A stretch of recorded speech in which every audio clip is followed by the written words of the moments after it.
You see, Satan is a legal personality. He has more of law than he has power. Because it's easier to bring you into bondage legally, through legal means, than through brute strength. It's easier. And ignorance is one of the things that helps him very, very much. One of the things Satan knows is that all men will come through a bloodline. Is that also? Don't you have a father? You have a mother. So he knows all men will come through a bloodline. Know the generations of the future and the loins of men today. That's a position that is an informed position that is responsible for some of his actions. There is another thing Satan is aware of, what we call the gift of headship. I exercise headship over my wife. I exercise headship over my children. I can take decisions on the behalf of my wife that will be binding on my wife, even though she doesn't know what I did. I can take decisions that will be binding on my children, even though they were not consulted before I took the decision, because of the fact that I exercise the gift of headship. It is not the devil that gave the gift of headship. It is God that gave the gift of headship. Because in the kingdom of God, there is hierarchy, there is strata. Are you with me? In the kingdom of God, there is what? Just follow me, follow me. I don't know how far we go with my teaching today. The kingdom of God, there is hierarchy. In the kingdom of God, there is strata. In the kingdom of God, there is order.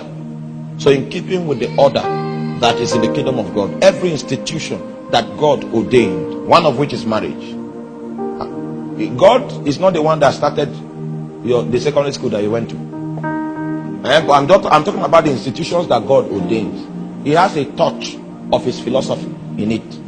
Now, marriage is not an indigene of this creation. All right, marriage is an institution that is from God himself. And so marriage has the shape of the kingdom from whence it evolved. Are you here? It has the shape of the kingdom from whence it evolved. So in marriage, there's something like headship and submission. Because in the kingdom of God, nothing runs outside of headship. And that's why we call it Godhead.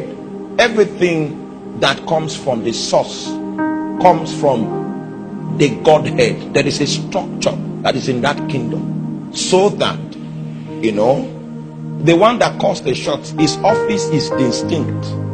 The other parties in God's kingdom that are part of his administration, each one has his own designation. There's order in that kingdom. Are you here? And so God is the one that ordained headship as a reflection of the realm in which he operates, a realm that is given to order. All right? So it's not the devil that ordained it, but the devil knows the potential that is in headship. Because of headship, I can take a decision on the behalf of my son that will be binding on my son. And somebody went and one of these football centers, and he went and threw a bet. He did not have money, so it was his wife that he used as collateral for. May the Lord give you understanding. He used his wife and his rented apartment as a collateral, because the betting the level was outrageous. The other guy was bringing about 1 million something. So he said, well, I don't have money, but I have a rented apartment and I have a new one. And at the end of the day, his club lost. So the other guy won the bet. So the guy was a nobleman. He said he had no need for his wife. No, he desperately needs an apartment.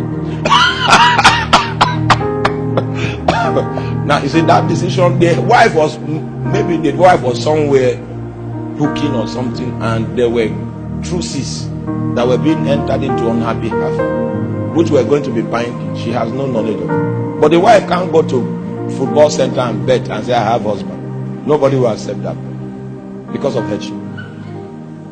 So the devil is aware of the power of headship.